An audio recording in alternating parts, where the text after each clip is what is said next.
Members will have 5 days to submit statements, extraneous material, and questions for the record, subject to the length limitation in the rules.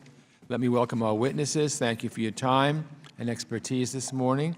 Welcome to members of the public and the press as well. Today we'll examine U.S. strategy toward China. China represents a profound strategic challenge all around the world, economically, geopolitically, and even potentially militarily. At the same time, China is a necessary, if sometimes difficult, partner in certain areas. In 2019, we marked 40 years since the United States normalized relations with the People's Republic of China. We did so then because we recognized what remains true today. The U.S.-China relationship is one of the most consequential relationships in the world. In many ways, the nature of that relationship shapes the world we live in today, so we need to get it right. Over the past 4 decades, the United States has facilitated China's rise. We supported China joining the World Trade Organization in 2001, which opened the Chinese market and helped bring the country into the world economy. American firms and venture capital have flowed into China over the years, including in the Chinese technology market, which has become a matter of strategic concern for our government today. The United States made a gamble that as China became more and more involved on the global stage, it would open up domestically and become a constructive stakeholder in the international system. It's pretty clear that gamble hasn't paid off in the way we hoped it would.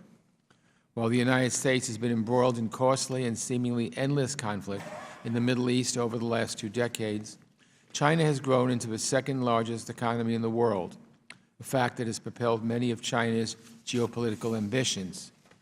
Our original hope was that this growth would come in tandem with China abandoning its authoritarian tendencies, that we could somehow shape Beijing's incentives to better fit our interests, but that just hasn't come to pass. China today under Xi Jinping is a powerful nation with a long-term agenda and vast resources. In global affairs, China often stands opposite the United States, and not just on democratic values or support for human rights. As the United States retreats from the world under the Trump administration's policies, Xi Jinping is eager to present China as an alternative to the American model of global leadership. But it's a stark reality. Bullying China's neighbors in the South China Sea, exploiting corrupt officials to smooth the way for strategic investments in Africa and Latin America, building out a global technology infrastructure beholden to Beijing's interests, putting more than 1 million Muslims in Western China in concentration camps, and managing to keep the world silent about it. There's no question that China is a determined actor that doesn't share our country's fundamental values. I'm pleased that the Trump administration's national security strategy identified China as a competitor and Chinese influence globally as a challenge that must be prioritized. But competition itself is not a strategy. The scale of these challenges demands that we put forward a cohesive, coordinated response to China. We should work with our allies to develop and implement that strategy. After all, our allies are the greatest advantage when it comes to advancing our interests and values around the world. As we sit here, the Trump administration is preparing for another round of trade talks with Chinese leaders tomorrow. Up to $200 billion in additional tariffs are possible, according to the administration.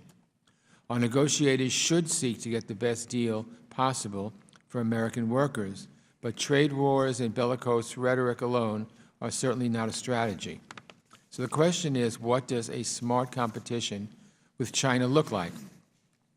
It starts with investment here at home to make the United States more competitive.